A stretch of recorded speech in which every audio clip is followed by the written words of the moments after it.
Hello dear, good morning to everyone. This is Sasikant Kumar from IIT Madras. So finally नया session start हो चुका है। लोग लड़कों के बीच में बहुत सारी क्यूरियोसिटी आ चुकी है। नहीं, अब नए सेशन की तैयारी बहुत अच्छी करनी है, क्योंकि अब ये आ रही बात है कि नहीं 11th हमारा जैसे तैसे भी। ठीक है, अब हम नए सेशन की स्टार्ट करने वाले हैं। नए सेशन की बात करें तो अब हमारा नया सेशन स्टार्ट हो गया। 22 और 23 की जो एस्पिरेंट है उनके लिए मोस्ट सफिशिएंट होने वाले हैं मेरे फर्दर सभी लेक्चर आने वाले। ठीक है, क्योंकि हम उन पॉइंट से बात करेंगे जहाँ पर जे भी अपना बात करेगा और जहाँ पर अपना बोर्ड भी बात करेगा। ठीक है, तो हम उन सभी स्टूडेंट को उन जो बोर्ड के एक्सपीरियंट हैं और जो जेई के एक्सपीरियंट हैं उन सबको मैंने अपने दिमाग में रखते हुए मैं अपना क्या कर रहा हूँ सीरीज स्टार्ट करने वाला हूँ। क्योंकि फर्दर बहुत सारे टीचर्स जो हैं वो सिर्फ ओनली फॉर जेई के लिए पैटर्न स्टार्ट करते हैं, या बहुत सारे ऐसे टीचर्स हैं जो सिर्फ बोर्ड के लिए बात करते हैं। ठीक है, लेकिन मैं क्या कर रहा हूँ, मैं दोनों को मिक्सर करने वाला हूँ। मिक्सर करने का मतलब ये नहीं कि बिल्कुल हम जेई का कंटेंट खराब कर देंगे।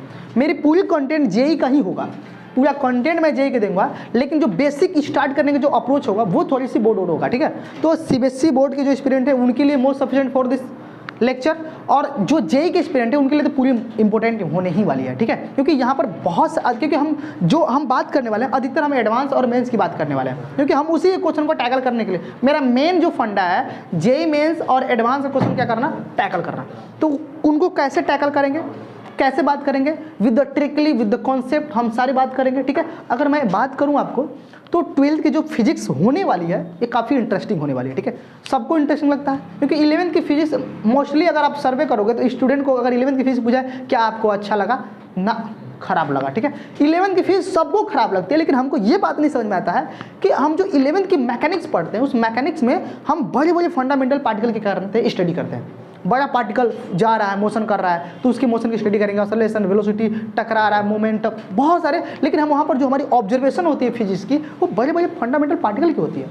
लेकिन अगर 12th की फीस की बात करें तो 12th की फीस में हम उन पार्टिकल की स्टडी करते हैं जो बहुत स्मॉलेस्ट होते हैं, जो बहुत स्मॉलेस्ट होते हैं, बहुत छोटे होते हैं। ठीक है, आप मतलब खुली आंखों से उसे डिटेक्ट कर ही नहीं पाओगे। आपको हार्डेस्ट माइक्रोस्कोपिक लेवल पर कोई हार्डेस्ट माइक्रोस्कोप लेकर आना पड़ेगा, जिसे आप क्या करोगे सीन कर पाते हो, देख पाते हो, राइट ना। तो सोचिए हम इतने छोटे छोटे पार्टिकल की स्टडी करने वाले हैं, क्या ये मैकेनिक्स क्या उससे आसान होने वाली टफ होने वाली है? अब तो भाई बड़े बड़े पार्टिकल को जब स्टडी करा तो उसको डिटेक्ट करना आपके लिए मुश्किल था, उसके मोशन फोर्स को आप वो विजुलाइज नहीं कर पा रहे थे ना। अरे इधर देखो, कर पा रहे थे कि नहीं कर पा रहे थे, लेकिन उसके में भी आप लोगों को बोरिंग लगा। अरे लगा ना, बोलो गोदा एकदम सब। तो अब लेकिन ये जो 12th की जो फिजिक्स स्टार्ट करूंगा मैं, तो इसमें क्या है, इसमें छोटे छोटे पार्टिकल की स्टडी करनी है। तो बताओ ये टफ लगेगा क्या आसान लगेगा? अब टफ लगेगा लेकिन आप किसी से पूछोगे ना कि सर आपको 11 12 जो फर्दर 13 के जो स्टूडेंट होते हैं उनसे पूछोगे कि आपको 11th की फीस अच्छी लगेगी 12th की, तो बोलेगा 12th की लगी। अब मतलब कन्फ्यूजन, घोर कन्फ्यूजन कि अब बताओ अब जबकि यहाँ पर तो बहुत छोटे पार्टिकल की स्टडी करते हैं और वहाँ पर बड़े पार्टिकल की स्टडी करते हैं, उसके बावजूद भी वो टफ लगता है और ये छोटा पार्टिकल बहुत इजी लगता है। लेकिन जब 13 के स्टूडेंट से पूछते हो भाई टफ कौन लगा, तो बोलता है 11 टफ लगा, 12th कौन लगा। तो रीजन क्या है? तो रीजन मैं बताऊँ, पहले तो आपको बोर्ड का प्रेशर होता है तो दबा कर भी ईमानदारी से पढ़ना है, नो कॉम्प्रोमाइज। ठीक है, डिटेल में पढ़ना है, कुछ भी कहे टीचर मान लेना है, लेकिन उसमें कुछ कहे क्यों लगाना है जरूर है। ठीक है, इसमें तो मान लेना है। ठीक है, टीचर अगर खराब हो पढ़ा रहा है तो रट लो भैया, बोर्ड है बर्बाद हो जाएगा। ठीक है, कुछ भी करे कर लो, लेकिन जिसको फिजिक्स बहुत अच्छा लगता है वो सर कंटेंट होता है, वो मटेरियल ढूंढता है कि जो इससे फर्दर जो सोर्स ऑफ मटेरियल मिल रहे हैं इस लेक्चर पर वो बहुत अच्छे हैं कि नहीं अच्छे। ठीक है, लेकिन मैं आपको बता दूं ये तो पहले आपकी हो गए कि सर क्यों मतलब अच्छा क्यों लग जाता है। ठीक है, दूसरी बात है यहाँ से स्कोरिंग भी बहुत होता है बोर्ड में, क्योंकि बोर्ड इसी से बनना है, इस परसेंटेज आपको इसी से गेन करनी है, तो यहाँ से एडवांटेज बहुत ज़्यादा हो जाते हैं कि आपको इस पर फोकस करना है, राइट ना। दूसरी बात है ये बहुत आपके प्रेजेंट मतलब क्या प्रैक्टिस में होता है, इसलिए इसके फर्दर आपको जेईई मेंस का एग्जाम भी देना होता है, तो इसके लिए और इसको आप थोड़ा सा मतलब लास्ट टाइमिंग में जब आप एग्जाम दे लेते हो बोर्ड का, तो आप लास्ट टाइमिंग में इसी को कवर अप करते हो, क्योंकि ये आपका मजबूत होता है। तो ये आपसे इससे क्या होता है लगाव होता है और आपको लगता है कि आसान है। लेकिन तीसरा बात बताओ जो आसान क्यों लगता है, ये बहुत इंटरेस्टिंग इसकी फिजिक्स 12th की फिजिक्स बहुत इंटरेस्टिंग है, बहुत लाजवाब है, ट्रिकली फिजिक्स है, बहुत कॉन्सेप्चुअली फिजिक्स है, क्योंकि छोटे पार्टिकल की स्टडी करना, उसके मोशन को देखना, उसके मोमेंटम को ऑब्जर्व करना बहुत अच्छा लगता है सबको, क्योंकि यहाँ पर इतने छोटे पार्टिकल को हमें स्टडी करना है, जो ये क्यूरियोसिटी सबके अंदर बनी रहती है। हम मैकेनिक्स और बड़े मैकेनिक्स के लिए जो बड़े बड़े फंडामेंटल की बात करते हैं वो तो हम शुरू से करते आ रहे हैं, क्लास 7 6 से ही मैकेनिक्स पढ़ते आ रहे हैं, लेकिन ये बिल्कुल आपको न्यू मिलती है। और 12th में मिलता है, काफ़ी अच्छा इंटरेस्टिंग लगता है। इसलिए एक्साइटमेंट बढ़ा होता है स्टूडेंट के अंदर, नहीं यार हम मॉडर्न में कूदे हैं, और नहीं यार हम इलेक्ट्रोमैग्नेटिज्म पढ़ रहे हैं जहाँ पर छोटे छोटे पार्टिकल की स्टडी करनी, मोशन मोमेंटम, उनको क्या अच्छा लगता है। ठीक है, मैं प्रॉमिस करूंगा आपसे, मैं इंश्योर करूंगा इस बात को लेकर कि आपको पूरी इलेक्ट्रोस्टैटिक इतना फनी लगेगा और इतना इंटरेस्टिंग लगेगा कि हाँ यार मजा आ रहा है, आपको कहीं डाउट ही नहीं आएगा, आपको प्यार हो जाएगा इस फीस से। क्योंकि अब फर्दर हमारी तो पूरी सेशन जेई की चलने वाली है, तो बोर्ड के लिए भी मोस्ट सफिशिएंट और फर्दर जेई के लिए तो पूरा होना ही होना है, तो अब दोनों ही लोग देखें, दोनों के लिए नो डाउट। ठीक है, चलिए तो हम बात कर लेते हैं कि हमारा जो सेशन चलने वाला है उस सेशन का थोड़ा सा मैं अरेंजमेंट कर लेता हूँ, कुछ एनालिसिस कर लेता हूँ, राइट। क्योंकि आज नया नया पहला डे है, फर्स्ट डे है, किसके लिए सर, अपना 2022-23 के एस्पिरेंट के लिए। तो फर्स्ट डे तो थोड़ी बातें कर लेते हैं, क्योंकि हमारा जो कंटेंट है, कंटेंट में क्या क्या बात होने वाली है, कंटेंट का जो सीरीज चलने वाला है वो क्या होने वाला है। लाइक मतलब अगर मैं कहूँ as a suppose that only for, तो इंट्रोडक्शन, क्या मैं एक इंट्रोडक्शन क्लास ले लेता हूँ। इंट्रोडक्शन की बात करने का मतलब क्या कि थोड़ी सी मैं इंट्रो कर लेता हूँ कि इलेक्ट्रो जो हम 12th की फीस पढ़ने वाले हैं, 12th की फीस की थोड़ी सी एनालिसिस कर लेते हैं कि फर्दर जो 12th की फीस आने वाली है, जो हमारी फर्दर सीरीज आएगी, उसकी बात तो करनी ही करनी है, लेकिन पूरी 12th की फीस को ऑल ओवर हम क्या करते हैं, एक एनालिसिस कर लेते हैं कि किनका किनका किस फील्ड में क्या क्या वेटेज होने वाला है और किनका क्या क्या इंपॉर्टेंस है, राइट ना। तो चलिए हम बात करते हैं। तो देखिए, तो अगर मैं 12th की फीस की बात करूँ तो 12th की फीस का हम बंटवारा 3 तरह से करें। ठीक है, ये मेरा मानना है, बहुत सारे सर लोग कैसे कैसे पढ़ाते हैं, इफ यू डोंट माइंड, लेकिन मैंने क्या करा हुआ, मैंने अपने पॉइंट ऑफ व्यू से अगर बात करूँ तो मैं 12th की फीस को मैं 3 तरह से बांट कर पढ़ाता हूँ। अगर मैं पहले बोलूँ तो हमारा जो पहला होता है वो क्या होता है, इलेक्ट्रोमैग्नेटिज्म।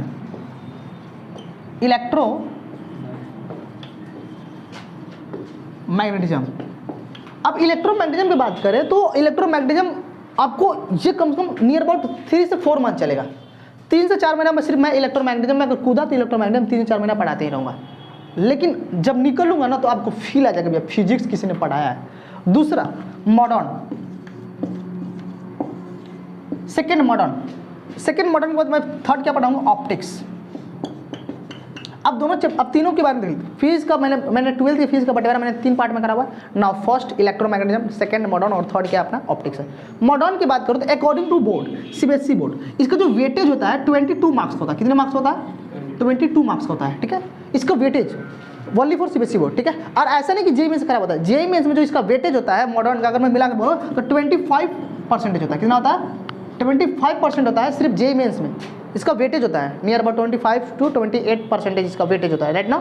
इतना वेटेज होता है इसका जेईई मेंस में। ठीक है, तो आप समझ सकते हो जेईई मेंस और क्या आ गया पास सीबीएसई बोर्ड, राइट ना। सेकंड, अगर ऑप्टिक्स की बात करो तो ऑप्टिक्स का जो वेटेज होता है वो कितना होता है, according to CBSE board 14 marks. कितना होता है, 14 मार्क्स, नियर अबाउट 13 to 14। मैं कोई एग्जैक्ट डाटा नहीं दे रहा हूँ, ये रफली डाटा है, लेकिन अप्रोक्सीमेट इतना आते रहते हैं हमेशा। ठीक है, बात समझ रहे हो ना। तो ये क्या है, 14 मार्क्स क्या होता है, वेटेज होता है सीबीएसई बोर्ड के लिए। ठीक है, अच्छा दोनों को अगर वेट करो तो कितना आएगा, 36 नियर अबाउट, है ना। अब 36 आप समझ सकते हो कि सर आप इलेक्ट्रोमैग्नेटिज्म छोड़ दो, ओनली फॉर मॉडर्न और ऑप्टिक्स को आप पढ़ो, देखो आपका 36 मार्क्स फीस में पा लिए, जिसको पास आउट होना तो, क्योंकि ये इजीएस्ट होता है, ये काफ़ी अच्छा होता है। इसके कंपेरेबल में जहाँ तक मैंने सर्वे करवाया स्टूडेंट को कि उनको मॉडर्न और ऑप्टिक्स काफ़ी आसान लगती है।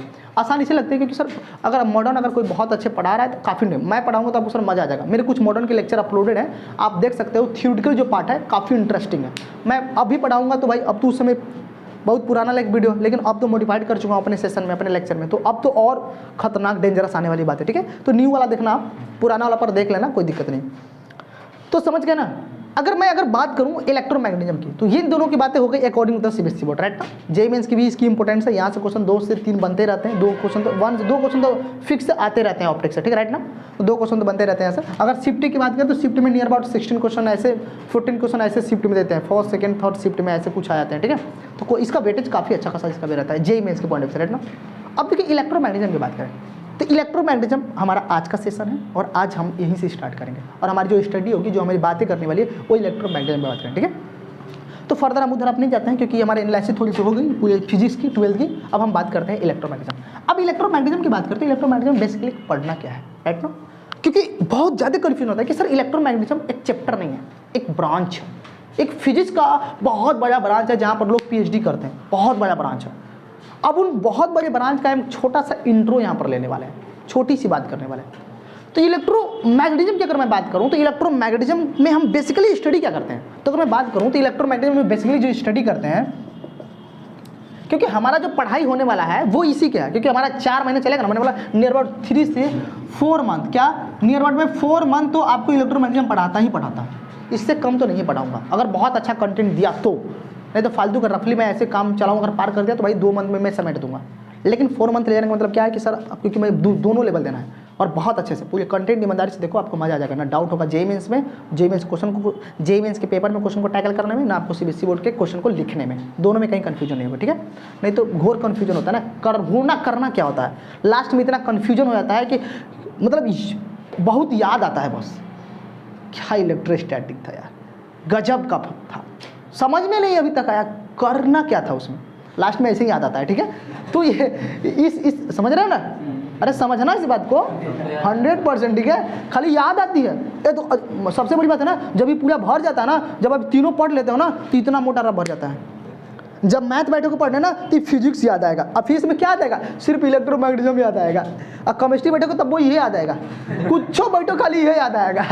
तो समझ सकते हो इसका इंपॉर्टेंस कितना होने वाला है, ठीक है, तो काफ़ी इंटरेस्टिंग है। तो बेसिकली स्टडी करना है, तो बेसिकली अगर मैं बात करूँ तो बेसिकली जो हमें स्टडी करना है, स्टडी ऑफ अ चार्ज, क्या चार्ज, आप भी पकड़ा गया क्या है, 4 महीने चार्ज पढ़ाएगा, हाँ 4 महीने मैं सिर्फ चार्ज पढ़ाऊंगा, ओनली फॉर चार्ज, क्या 4 मंथ 4 मंथ चार्ज, समझ सकते हो।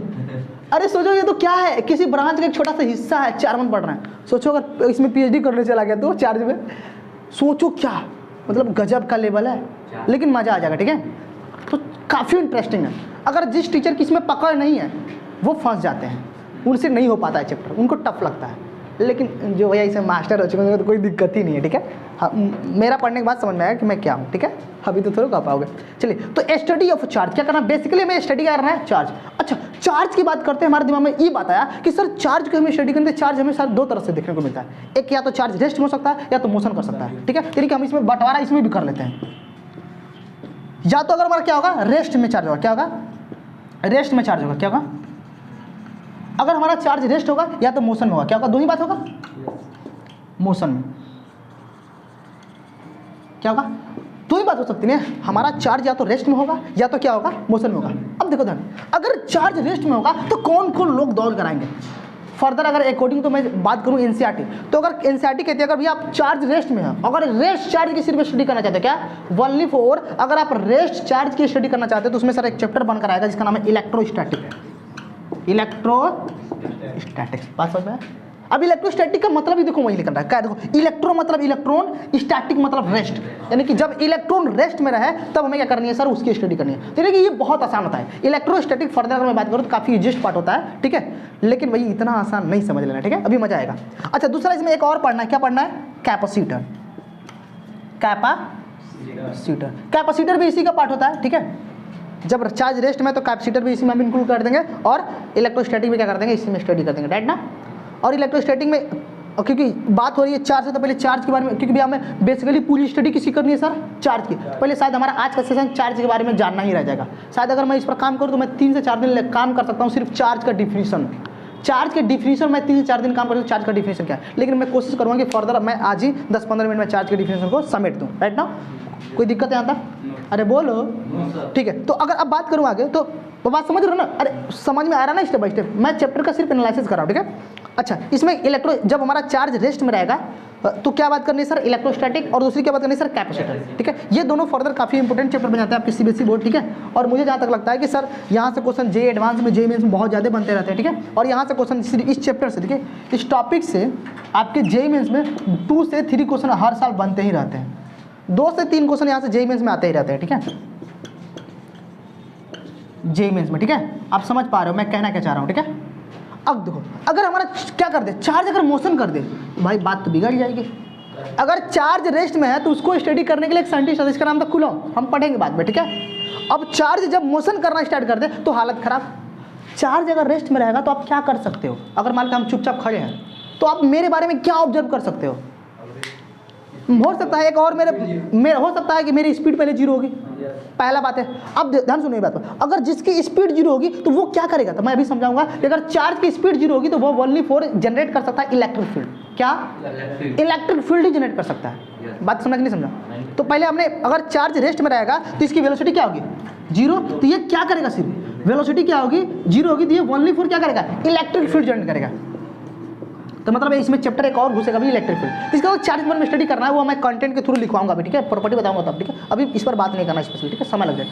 हम जब इलेक्ट्रोस्टैटिक टाइटल लिखूंगा और टाइटल पर जब काम करने चलूंगा तो हम बताऊंगा कि क्या क्या बातें इसमें करनी है, ठीक है, काफी इंटरेस्टिंग।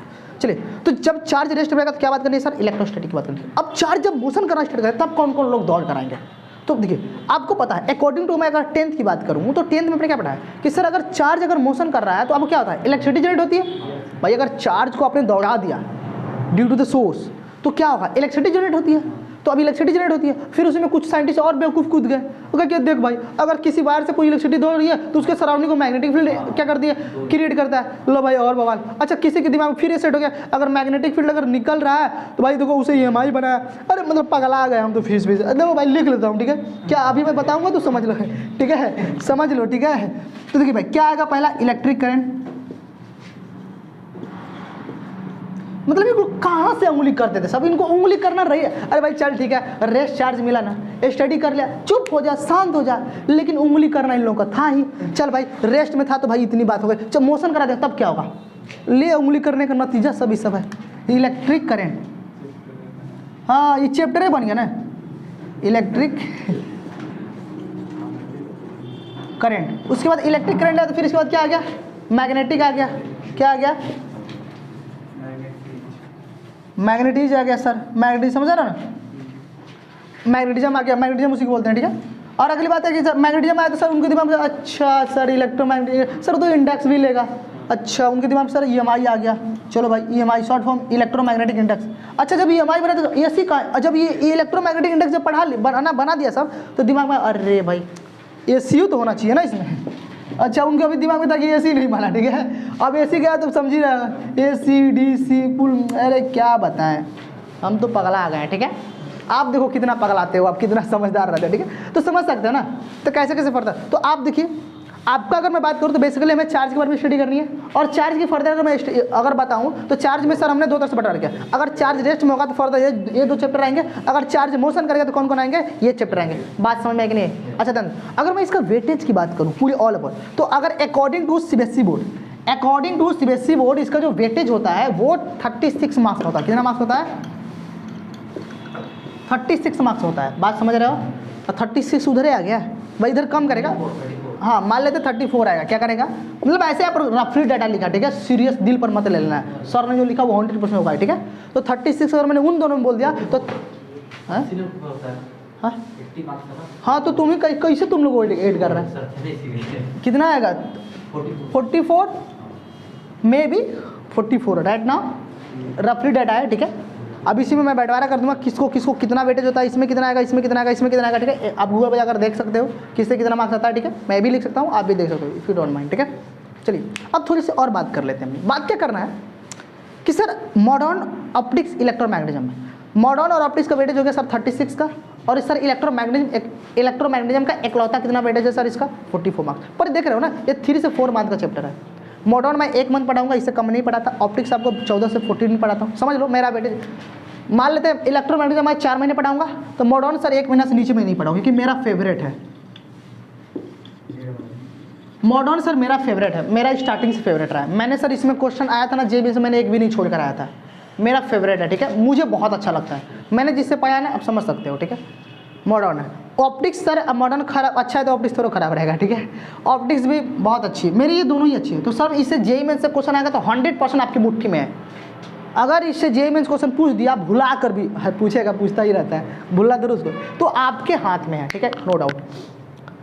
तो 1 मंथ इसको चलाऊंगा तो नियर अबाउट इसको मैं 14 डेज चलाता हूँ। ऑप्टिक्स में 14 डेज ही पढ़ाता हूँ, शायद अपना अपना पढ़ाने का तरीका है। तो आप पहले मेरा ड्यूरेशन ऐड कर लो, टाइम ड्यूरेशन कितना, 4 मंथ, 1 मंथ, 5th मंथ, और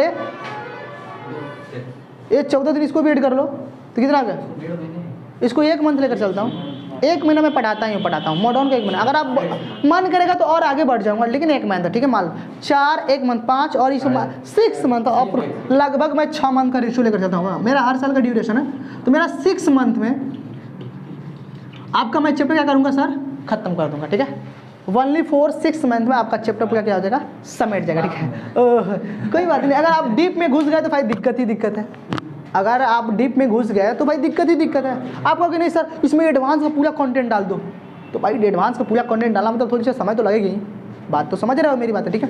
तो पहले यहाँ तक समझ आएगी नहीं, क्या टॉपिक की एनालिसिस समझ में आई मेरी। चलिए तो फटाफट आप किसके बारे में सर स्टडी करनी है, इलेक्ट्रोमैग्नेटिज्म में पहले किसकी बात करेंगे हम सर, चार्ज।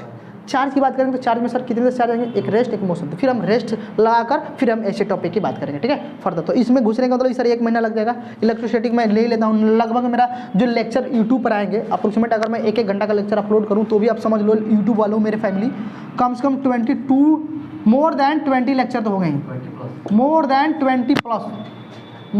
20 प्लस लेक्चर होंगे ही होंगे।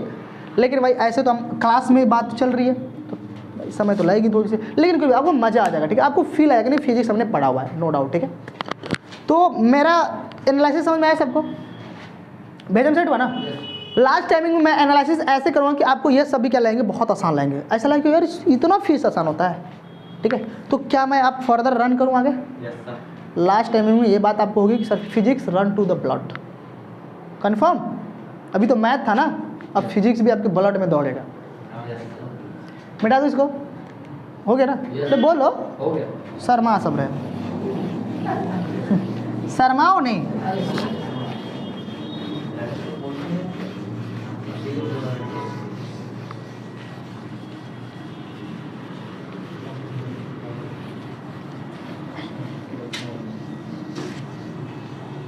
चलिए बात करते हैं हम लोग, ये बोर्ड कैसे जंप कर रहा है जी।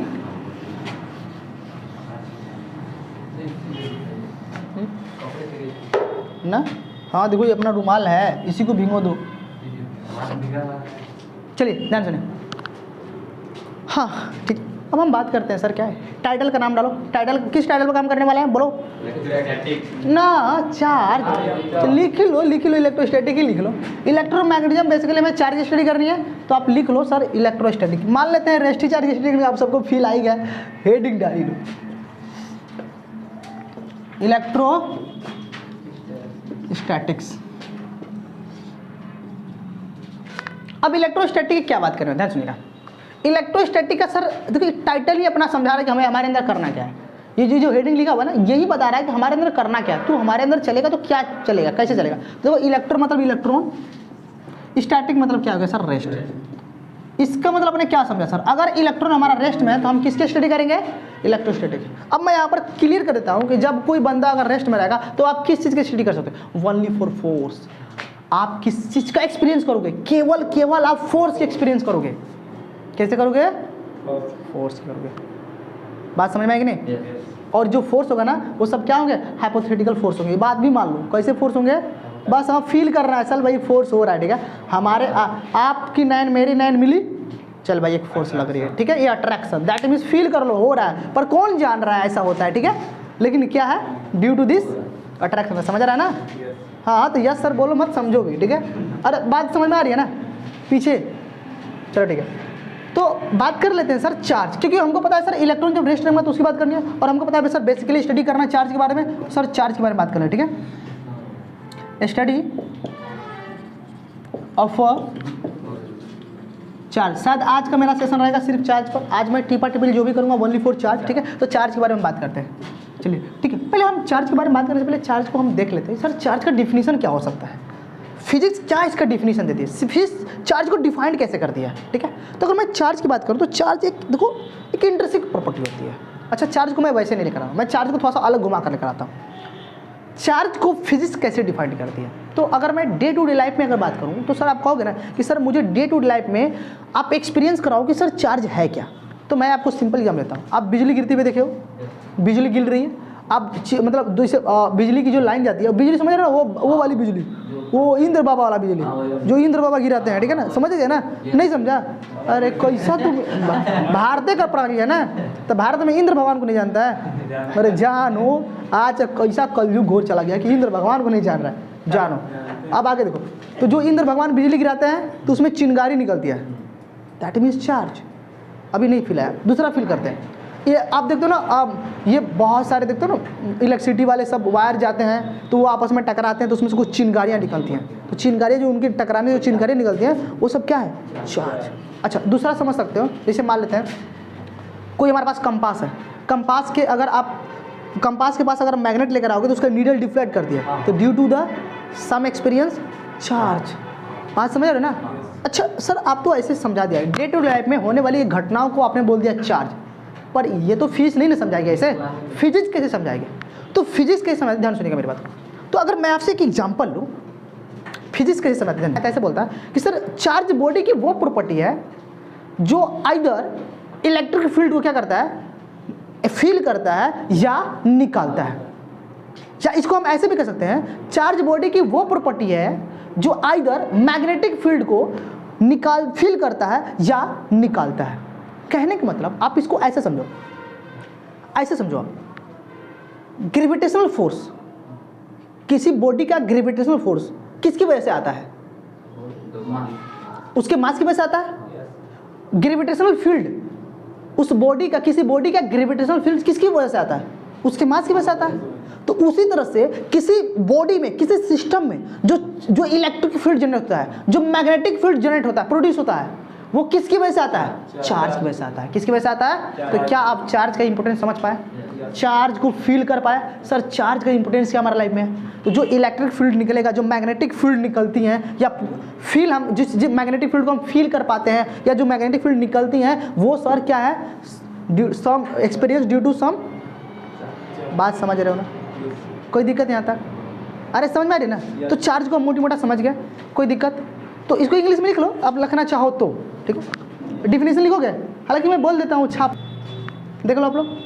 मैंने क्या लिख दिया? Electric charge is the property of body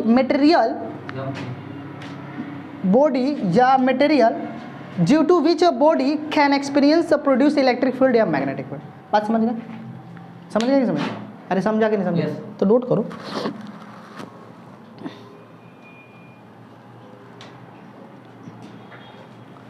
समझ लिया?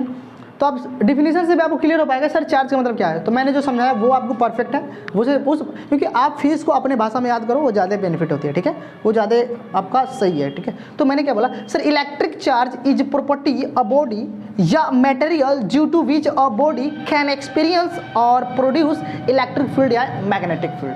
बात समझ गए ना? तो समझ गए ना? तो यानी कि मैंने क्या बोला, सिंपल मतलब क्या निकला इसका? मतलब वही निकला कि सर किसी बॉडी की वह प्रॉपर्टी, चार्ज क्या है सर? चार्ज किसी बॉडी की वो प्रॉपर्टी जो आइदर इलेक्ट्रिक फील्ड क्या करता है, निकालता है या फील करता है, राइट ना? बात समझ गए ना? समझ गए आप लोग? चलिए ठीक है। तो वही सिंपल बात है कि अब वही बात है, किसी आप बोले दो वायर आपस में कनेक्ट हो रहा है, इलेक्ट्रिक वायर कनेक्ट हो रहा है, तो क्या सर उससे क्या हो रहा है? चार्ज जनरेट हो रहा है। अरे भाई चार्जर है, तो आप बोलोगे ना सर वो जो चिंगारियाँ निकलती है ना, तो चिंगारियाँ निकल रही है, तो मैं पूछूंगा sir who is responsible for this, जो चिंगारियाँ निकल रही है, तो सर उसके लिए कौन रिस्पॉन्सिबल है? क्या बोलोगे आप? चार्ज। अरे बोलोगे ना? अरे बोलोगे ना आप, तो कौन रिस्पॉन्सिबल है? चार्ज। बस मेरा देखो, मैग्नेटिक फील्ड, अब हमारे पास कंपास है और कंपास से आप क्या लेकर आ रहे हो? आप मेटल कंपास है, कंपास के पास मैग्नेट लेकर आ रहा है, तो मैं पूछूंगा नीडल इसमें डिफ्लेक्ट करती है, who is responsible for this?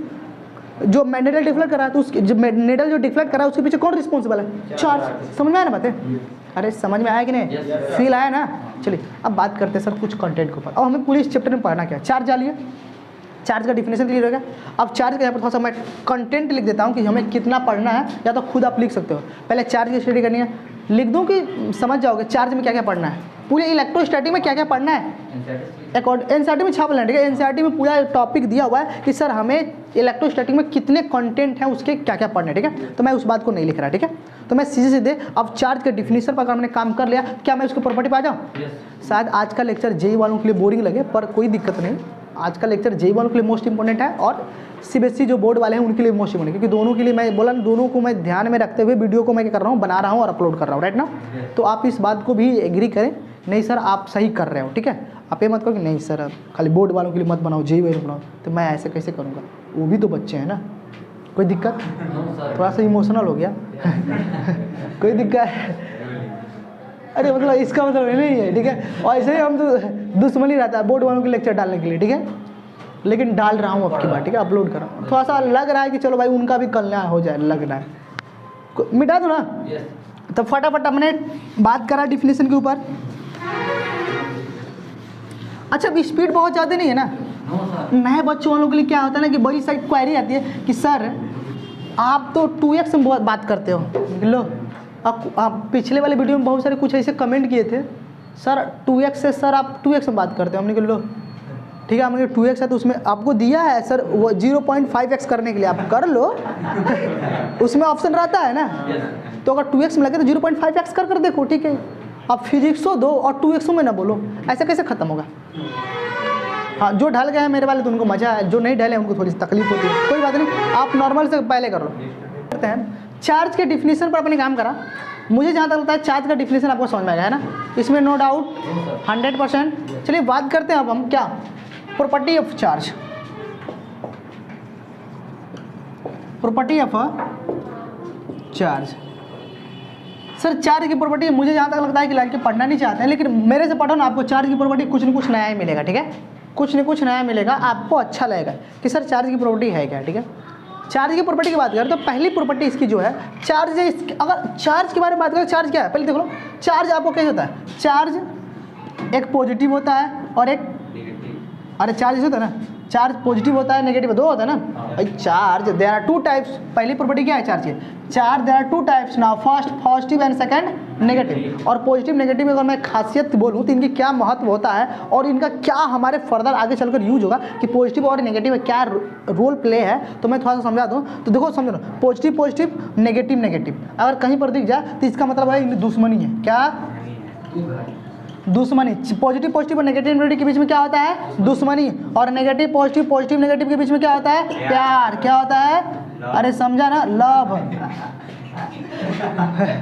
मतलब प्यार वाला तू बोल रहा लव, एक ही समझ रहे हैं। आज के जनरेशन वाले क्या ले ले ले खुश हो गया, याद रहेगा।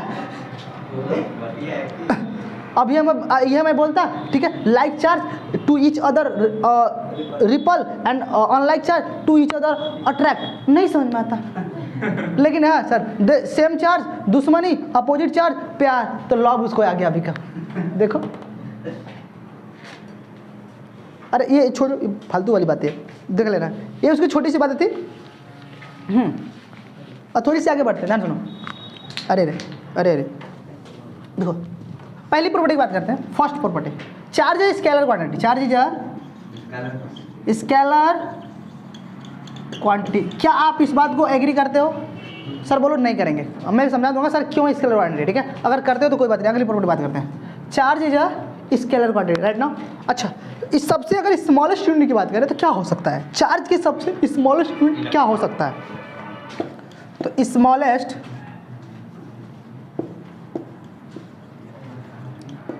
स्मॉलेस्ट यूनिट ऑफ चार्ज क्या हो सकता है? तो 1e। क्या हो सकता है? इलेक्ट्रॉन नहीं कहता, 1e बोलना क्या होता है। अच्छा 1e कैसे होता है सर? प्लस माइनस में होता है, राइट ना। अगर मैं इसकी बात इसकी वैल्यू कितनी होती है, प्लस माइनस 1.6 मल्टीपल 10 के बार बोलो 19 कूलम होता है। अच्छा कूलम की बात आ गई सर। अब कूलम क्या है सर? चार्ज को रिप्रेजेंट करने का एक यूनिट है, मेजरमेंट करने का एक यूनिट है ना, सिंपल है। अच्छा इसके अंदर सर हम एक बात जानते हैं कि अगर मैं क्लास 10 के बारे में बात करूँ तो सर चार्ज को हम किससे मेजरमेंट करते थे? कूलम से। अरे भाई चार्ज का यूनिट क्या हुआ करता था? कूलम हुआ करता था। तो कूलम को हम लोग शॉर्ट फॉर्म में क्या बोलते थे? सी बोलते थे, C4 कूलम्स बोलते थे कि नहीं बोलते थे? अच्छा कूलम बोलते थे। अच्छा इसके बाद डायमेंशन की बात, फिजिकल डायमेंशन की बात करो तो लिख दोगे क्या हुआ करता था वहाँ पर? कर लोगे ना। अरे छोटी छोटी बातें कुछ हेल्प कर लो, मैं आगे चलूँ। चलिए अच्छा दूसरी बात इसमें क्या हुआ करती थी सर? अरे समझ रहे हो ना तब। सेकंड प्रॉपर्टी आगे, मैं बहुत ज़्यादा प्रॉपर्टी की बात नहीं करूँगा, क्योंकि मैं बोला कि अगर मैं बात करूँ तो 2 दिन का लेक्चर चला जाएगा, क्योंकि मुझे थोड़ा सा प्रॉपर्टी आप देख लेना एज अ टेक्स्ट बुक्स में लिखी होगी बात तो सही है, लेकिन जो टेक्स्ट बुक्स में बहुत कम बातें करती है मैं उनको बातें यहाँ पर रख देता हूँ, ठीक है। टेक्स्ट बुक्स में जिसकी बातें कम करेगी मैं उसी को इंपॉर्टेंट बनाकर यहाँ पर लिख देता हूँ, ठीक है। चलिए अगली बात करते हैं। शायद बहुत सारी बातें मिल जाएंगी, बहुत सारी बातें नहीं मिलेंगी। हाँ तीसरी प्रॉपर्टी की बात करूँ तो तीसरी प्रॉपर्टी की अगर मैं बात करूँ तो थर्ड प्रॉपर्टी क्या हो सकती है, ठीक है। तो थर्ड प्रॉपर्टी क्या होती है? अरे मिटा दूँ यहाँ तक ना, कोई दिक्कत? चलिए अगर मैं थर्ड प्रॉपर्टी की बात करूँ, थर्ड प्रॉपर्टी को मैं ऐसे समझाना चाहूँगा। ऐसे देखो, ऐसे कैसे? ऐसे मतलब कैसे? This is a body, this is a body, और ये बॉडी कैसी है? न्यूट्रल है। क्या है? न्यूट्रल है। तो ये बॉडी क्या है? न्यूट्रल है। कैसी बॉडी है?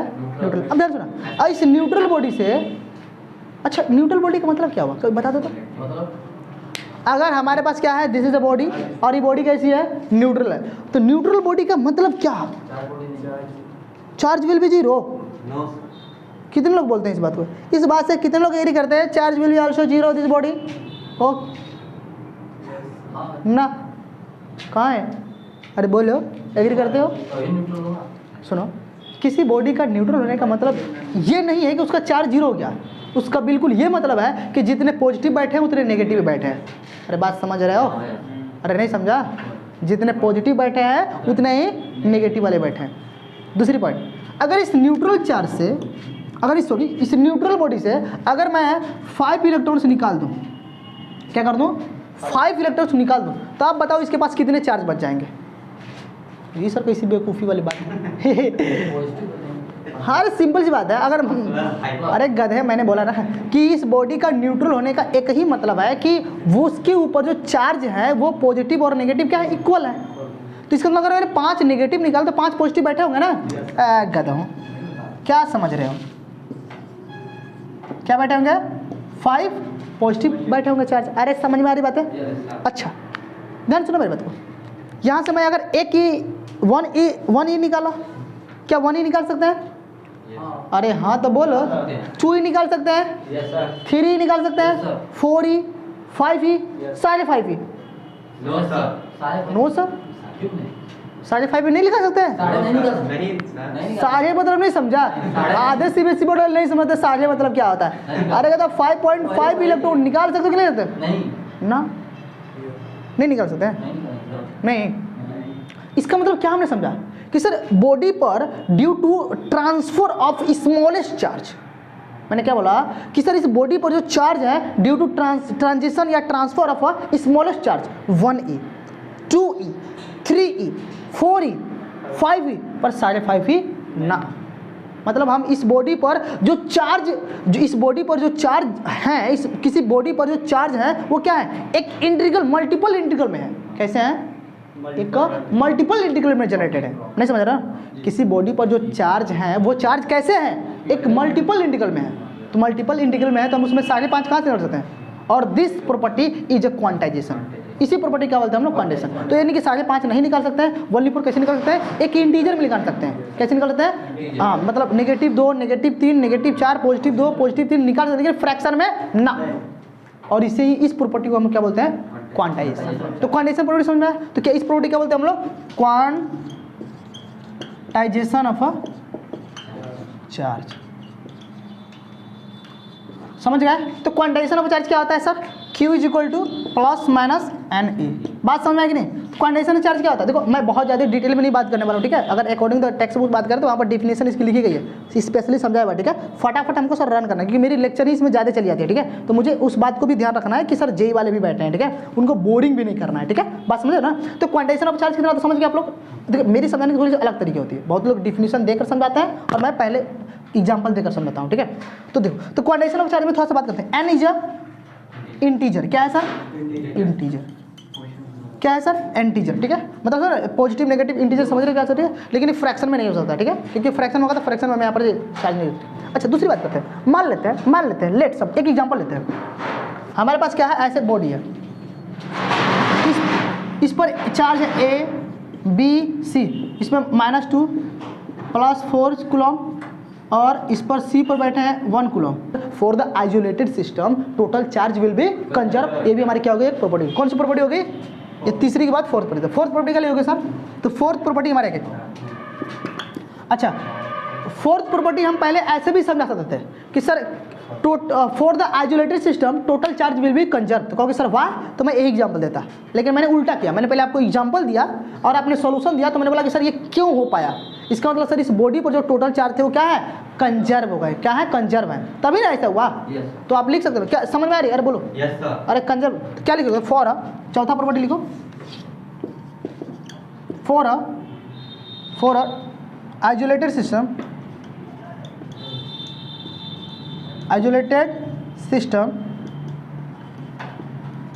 Total charge is a conserve, लिख लोगे, कोई दिक्कत, अरे बोलो यहाँ तक किसी को आपत्ति, समझ में आ रहा है ना, कि टफ लग रहा है तरीका समझाने का, अरे टफ लगे तो मैं उल्टा कर दूंगा ना, मैं पहले डिफिनीशन दूंगा फिर एग्जाम्पल दूंगा। आसान करने का ही तरीका हो सकता है, पहले मैं डिफिनीशन दूंगा फिर क्या करूंगा, एग्जाम्पल दे दूंगा।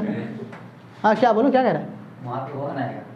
तो गधे तुम, अरे तो दूसरा जानवर ना है, वन कुलम आएगा तो हम मैथ पढ़ रहे हैं यहाँ पर, तुम लोग बोला मैंने तुम्हारा लिख दिया। कैसे? प्रॉपर्टी नंबर 4, प्रॉपर्टी नंबर 4 हो गया। फिफ्थ प्रॉपर्टी क्या है? फिफ्थ प्रॉपर्टी की बात कर ध्यान से। तो अगर मैं चार्ज के बारे में बात करूं तो चार्ज अगर हमारा रेस्ट में है, क्या है, तो पक्का उसकी वेलोसिटी 0 है। चार्ज क्या है? उसकी रेस्ट है, ठीक है, तो उसकी वेलोसिटी क्या होगी?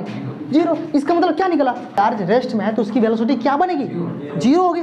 अच्छा, वेलोसिटी 0 का तो चार्ज, अगर चार्ज की वेलोसिटी 0 है तो वो केवल only for electric field generate करती है। क्या करती है वो? क्या जनरेट करती है? Only for electric field. क्या बात समझ में आ रही है? बात समझ आ रही है कि नहीं? अच्छा, दूसरी बात है, देखो थर्ड बात है, अगर मान लेते हैं अगर एक किसी कांस्टेंट वेलोसिटी चल रही है, किसी वेलोसिटी से चल रही है, तो ये इलेक्ट्रिक फील्ड तो जनरेट करेगी ही करेगी, साथ साथ मैग्नेटिक फील्ड भी जनरेट करेगी। बात समझ रहा है? दूसरी बात है, अगर एक इसकी वेलोसिटी क्या हो गई? वेरिएबल हो गई, क्या हो गई? असरलेट करने लगे। क्या हो गए? असरलेट करने लगे। तो बोलो क्या होगा? इलेक्ट्रिक फील्ड तो करेगी ही करेगी, मैग्नेटिक फील्ड भी करेगी है, और प्लस एनर्जी भी रेडिएट करेगा। मतलब सब, क्या आपने समझा? बोलो। अगर हमारी चार्ज क्या है? चार्ज रेस्ट में तो उसकी वेलोसिटी क्या होगी? 0 की, तो केवल क्या करेगा? इलेक्ट्रिक फील्ड जनरेट करेगा। अगर चार्ज कांस्टेंट मतलब चल रहा है, कांस्टेंट वेलोसिटी, तो ये इलेक्ट्रिक फील्ड भी जनरेट करेगा और मैग्नेटिक फील्ड भी जनरेट करेगा। लेकिन चार्ज ऑसलेट करना स्टार्ट करता मतलब उसकी वेलोसिटी क्या होगी? वेरिएबल हो गई। तो क्या होगी? इलेक्ट्रिक फील्ड भी जनरेट करेगा, मैग्नेटिक फील्ड करेगा, और एनर्जी भी कुछ क्या करेगा?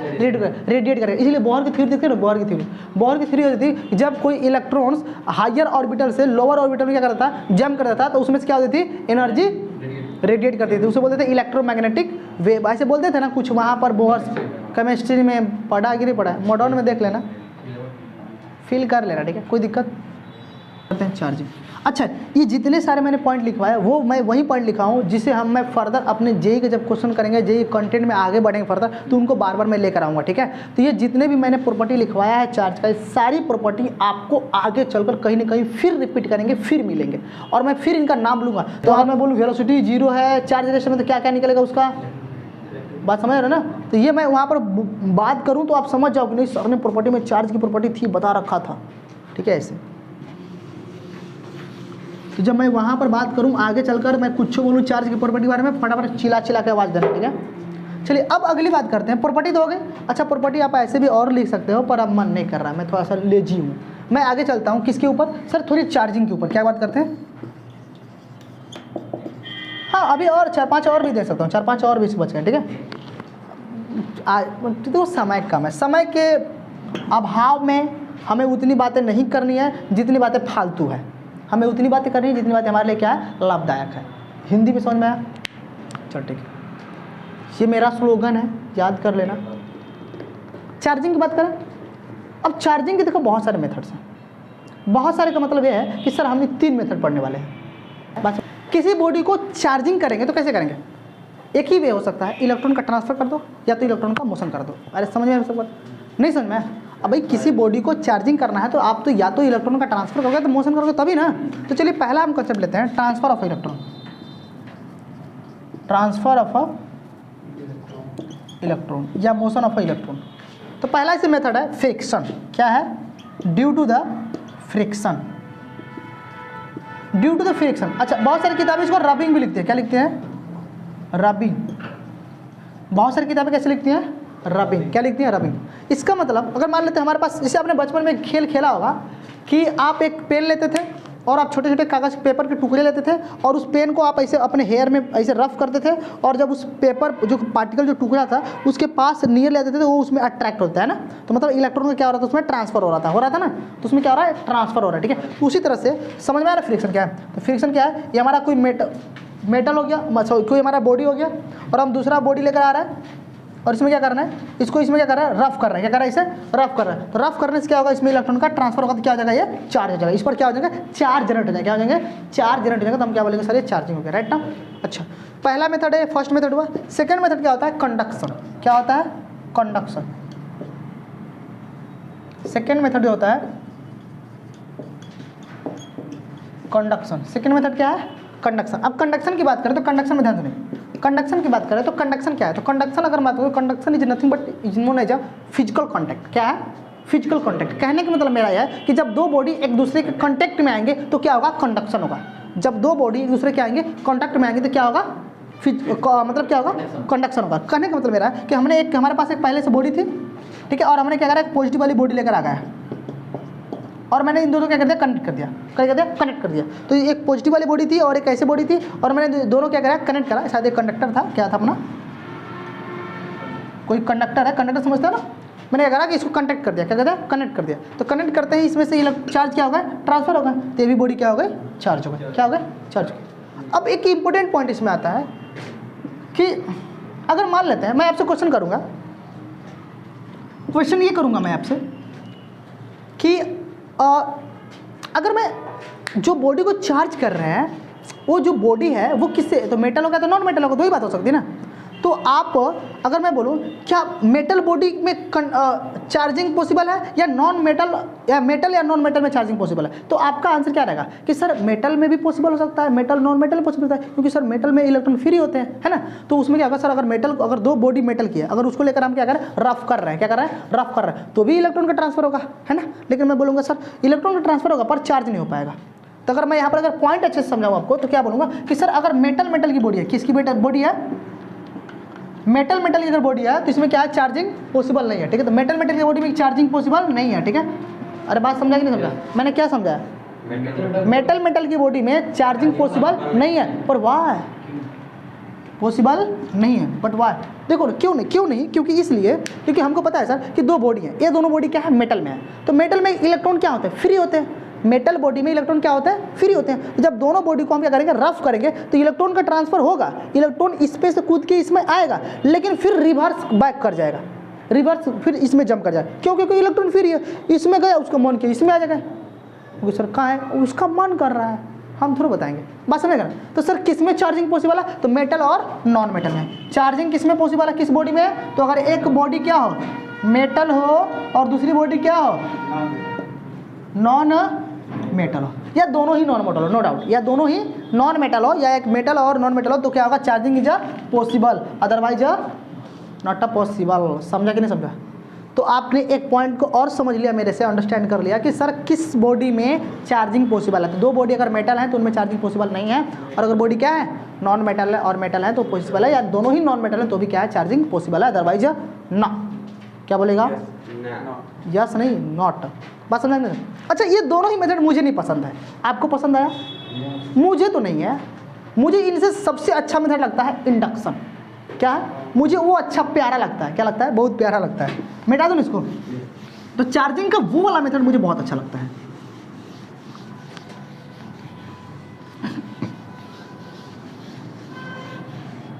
चार्जिंग कौन सा मेथड अच्छा लगता है, इंडक्शन। ये थर्ड मेथड है। इंडक्शन का मतलब होता है एक किसी दूसरे बॉडी के बिना टच में आए उसको चार्ज कर देना। कितनी अच्छी बात है ना, सोच कर देखो कितना अच्छा लग रहा है। गुदगुदी हुआ अरे गधो, नहीं अच्छा लगा हमको तो यार। ऐसा फिजिक्स में ऐसी बातें सोचते ही अंदर से एकदम ओह कंपन आ जाता है। नहीं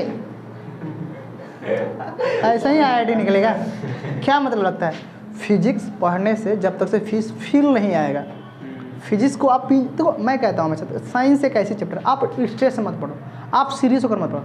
साइंस इज ए फन, और साइंस को आप मस्ती में पढ़ो, इंजॉय के साथ। और मेरी यही स्टाइल है सर, मैं आपको हंसाते खिलाते पढ़ा दूंगा और आपको समझ में नहीं आएगा।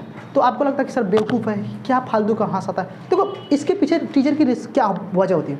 हम आपको एज अ फन करते हैं टॉपिक में, इसका सिंपल सा एक ही लॉजिक होता है कि मैं चाहता हूँ कि आपका पूरा ध्यान मेरे बोर्ड की तरफ हो। हम पागल बेवकूफ़ नहीं हैं, आपका पूरा कॉन्सेंट्रेशन, आपका फोकस मेरे बोर्ड पर है, बोर्ड से हटे ना।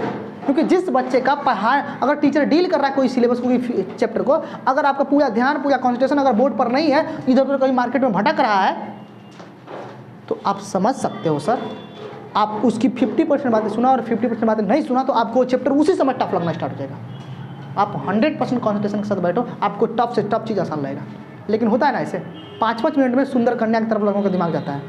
ऐसा नॉर्मल सी बात है। आप देखो, मैं आप मेरे जनरेशन में ऐसा होता था, मेरे साथ भी मेरे बैचलर बैठे थे ना, तो 2 मिनट यहाँ पर था, 2 मिनट रोड पर था, ढूंढ रहे हैं पता नहीं किसको सब रोड पर। ऐसा होता है नॉर्मल, ठीक है। हाँ, ऐसा नहीं, हम भी उसी जनरेशन से लिखना है, ठीक है। तो इंडक्शन की अगर मैं बात करूँ तो इंडक्शन में देखिए क्या होता है, नॉर्मल से अब हो गया उतना ही इधर को। इंडक्शन की बात करो तो इंडक्शन मतलब क्या था, किसी बॉडी कोई एक बॉडी दूसरे बॉडी के बिना कांटेक्ट में, बिना संपर्क में आए क्या कर दे, उसको चार्जिंग कर दे। अब वो वाला कितना अच्छा रहेगा, है ना, बिना टच किए क्या कर दे, काम निकाल लिया, है ना। जी समझते इस बात समझते, जिसे let's suppose give an example, this is a conductor. एक कोई कंडक्टर है, क्या है, दिस इज अ कंडक्टर। अब कंडक्टर समझते हैं इसमें फ्री इलेक्ट्रॉन्स होता है, और हमने क्या लेकर आया, एक पॉजिटिव चार्ज लेकर आया। क्या लेकर आया, एक बॉडी लेकर आया जो क्या है, पॉजिटिव चार्ज है। एक बॉडी लेकर आया जो इस पर क्या है, पॉजिटिव चार्ज है, ठीक है। अब ध्यान से, एक क्या है, कंडक्टर है, और कंडक्टर में इलेक्ट्रॉन क्या होता है, फ्री होते हैं। और एक क्या है, हमारा एक बॉडी है जिसमें क्या है, पॉजिटिव चार्ज है, ठीक है। जब इसको हम जस्ट इसके पास लेकर गए तो अब इसके इलेक्ट्रॉन फ्री है, तो इस पॉजिटिव को देखकर क्या होना चाहे, अरे भाई पॉजिटिव, अब भाई अट्रैक्ट होना चाहेंगे ना भाई। आपको पता है इस कंडक्टर पर क्या होते हैं, जितने पॉजिटिव चार्ज होते हैं नेगेटिव चार्ज, तो भाई पॉजिटिव को देखते ही इस वाले नेगेटिव, इसके बॉडी पर जो नेगेटिव है उसको क्या हो जाएगा, प्यार होने लगेगा ना, तो क्या होगा, अट्रैक्ट होगा। तो अट्रैक्ट होगा मतलब क्या होंगे, इस वाले सिरे पर कुछ नेगेटिव चार्ज क्या हो जाएंगे, एक्यूमुलेट हो जाएंगे। क्या हो जाएंगे, इस वाले पार्ट पर कुछ नेगेटिव चार्ज क्या हो जाएंगे, एक्यूमुलेट हो जाएंगे। क्या हो जाएंगे, एक्यूमुलेट हो जाएंगे, कुछ ऐसे आ जाएंगे, ठीक है। लेकिन मैंने कहा कि नहीं सर, अगर एक्यूमुलेट हो गए तो मैंने फिर क्या करा कि मैंने इसको अर्थिंग कर दिया। क्या कर दिया मैंने, अर्थिंग कर दिया। इस पर एक कंडक्ट अपना पॉजिटिव चार्ज वाला मेटल है और ये अपना बॉडी है, और इस पर चार्ज क्या हो गया, नेगेटिव वाले चार्ज इस पर एक्यूमुलेट हो गए, नेगेटिव चार्ज क्या होगा, इस पर एक्यूमुलेट हो गए, और इस पर क्या होगा, और इधर क्या होगा सर, जब इस पर नेगेटिव चार्ज एक्यूमुलेट हो गए, देखो ये पूरी बॉडी पर अगर इस साइड नेगेटिव चार्ज होंगे, एक्यूमुलेट होंगे, इधर आएंगे, मतलब नेगेटिव चार्ज अगर इधर जनरेट हो जाएंगे तो इधर कौन बचेगा, पॉजिटिव चार्ज बचेंगे भाई। इधर इस वाले सिरे पर पॉजिटिव चार्ज आएंगे ना, तो इधर नेगेटिव, इधर कौन आएगा, पॉजिटिव आएंगे। और मैंने क्या करा कि मैंने ज़बरदस्ती करा भाई, इनकी प्यार अच्छा नहीं लगा हमको, हम तो दुश्मनी वाले हैं ना, फीस वाले हैं, तो मुझे क्या करना पड़ा, मैंने इनको अर्थिंग दे दिया। क्या दे दिया, अर्थिंग दे दिया। जब मैंने इसको अर्थिंग दिया तो भाई अब तो मेरा दिमाग तो अब चल ही रहा है, आप समझ ही रहे हैं कि मैं करना क्या चाह रहा हूँ, बीच में ब्रेकअप कराना चाह रहा हूँ, ठीक है। तो मैंने क्या करा, इसको अर्थिंग दे दिया। तो अर्थिंग दिया, तो अर्थिंग देने से क्या हुआ कि इसके पूरे चार्ज क्या हुआ, नीचे अर्थ में पहुँच गए। जब नीचे चार्ज अर्थ में हुआ, और मैंने क्या करा कि जब ये नीचे अर्थ में आए तो अब भाई अब आपको पता है इस बॉडी पर पॉजिटिव चार्ज नीचे आ गया, तो कौन था, नेगेटिव था। अब नेगेटिव चार्ज फिर फैल जाएंगे, पूरा अपना घर बना लेगा, चलो हमारा घर हो गया पूरा, ठीक है। मैंने क्या कर दिया, और जब ये पूरा अपना घर बना लिया तो फिर मैंने क्या करा, मैंने इसको हटाकर साइड में फेंक दिया। मैंने क्या कर दिया, फिर मैंने इसको दूर भगा दिया। मैंने क्या कर दिया, इसको दूर भगा दिया। ये पॉजिटिव चार्ज होगा। अच्छा ये पहले नहीं है, ये पहले मैंने क्या करा कि मैंने जब इसको अर्थ करा तो इसमें सब पॉजिटिव चार्ज नीचे चले गए। जब पॉजिटिव चार्ज सब नीचे चले गए, अर्थ में चले गए, तो मैंने इस वाले बॉडी को मैंने करा कि दूर फेंक दिया। जब दूर फेंक दिया तो अब नेगेटिव चार्ज क्या होगा, पूरे बॉडी पर फैल गए। जब इसको मैंने दूर फेंक दिया तो पूरे बॉडी पर क्या हो गए, नेगेटिव चार्ज क्या हो गए, फैल गए। तो बोलो बॉडी हमारी चार्ज हुई कि नहीं चार्ज हुई। अब देखो इसकी जो नेट चार्ज है, जो हम बॉडी लेकर पहले से आए थे चार्ज वाली, तो उस पर जो नेट चार्ज था वो नेट चार्ज तो नेट ही चार्ज रहेगा, इसमें से एक भी चार्ज खर्च हुआ। अब ये चार्ज अपना नेट चार्ज ही रहा, लेकिन हमारी ये बॉडी भी क्या हो गई, चार्ज भी हो गई। बोलो अच्छा मेथड है कि नहीं अच्छा मेथड है, ये कितना प्यारा मेथड है, अच्छा लगा नहीं लगा। हाँ तो ये मेथड है, ठीक है। अरे समझ में फील आया कि नहीं आया, आया तो ठीक है, अच्छी बात है।